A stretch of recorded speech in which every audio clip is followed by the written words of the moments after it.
Oh, who's this? Your better half? Uh, no, just friends. Oh, I see. So, best friends. I'm Aroace. Ta-da! Let me just start by saying that I know every Aroace person has different experiences. This is just my own. If I had to explain my own flavor of Aroace, it's not that I think everyone around me is ugly or anything. I very much pass by people I think are attractive. But rather than romantic interest, it's the same feeling as when I pass by a particularly cute dog. Like, oh my gosh, God was having a very good day when he made you. Same with people. I see someone attractive and go, oh wow, he's so handsome. Can I pet him? And this isn't to compare people to dogs, it's just, the feeling. An uncomplicated feeling of affection for something I think is cute. The same affection I feel for my fictional crushes. To be honest, being Arrow Ace has not been difficult. Not for me, anyway. There are moments that are annoying, certainly, but it very rarely comes up in conversation. I think it's mostly because it's just more accepted now for people to want to stay single, so I'm rarely in a situation where it gets questioned.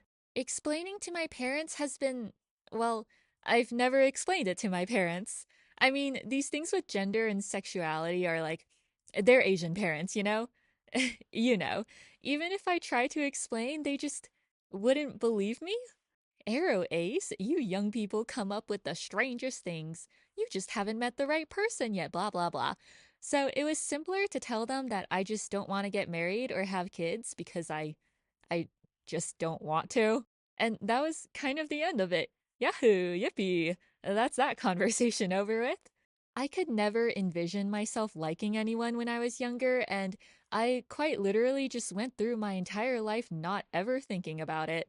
I know that some people will go through school seeing that their peers have started dating and feel pressure to start dating as well, but look, I didn't even have friends, let alone something like a boyfriend. I just wanted someone to talk to.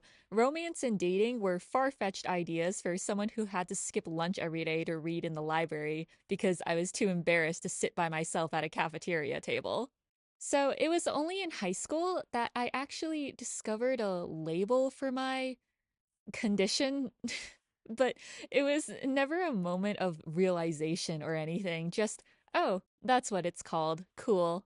That being said, I have had people ask me out, mostly in college and not many, mind you, but it happened, I guess. But the thing is, once I realize that someone sees me that way, and okay, I feel really bad saying this because it's not their fault, but I start to feel genuine disgust, and I don't know. This is why I don't go outside. And okay, if someone's upfront about it, I can just tell them no and go about my day. No reason to stew over it if we'll never see each other again. But there is one time someone who, and they never explicitly said it, but I have a hunch that they were interested in me. Like they just asked me out to play pool, and I, who generally assumes that I'm a loser who no one likes, thought that they just wanted to be friends. But while we were walking, it was raining, and he would constantly try and hold his umbrella over my head, even though I already had a hood. And I didn't want to walk shoulder to shoulder with him, so I'd skip forward a little bit to walk in front of him, and he'd immediately follow and stand next to me again, uncomfortably close. Okay. Weird vibes.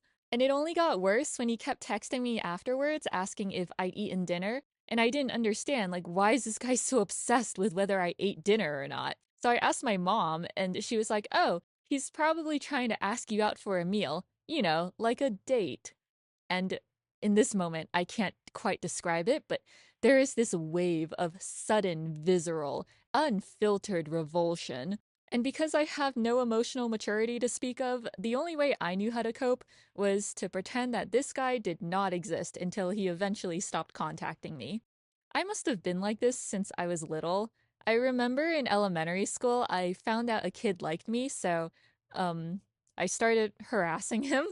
And I don't know if he took this as a sign that I was doing it for attention because when our class was playing tag and I was in the middle of trying to pull him off the jungle gym by his shirt, he turns his head, looks me in the eyes, and asks, does this mean you like me back?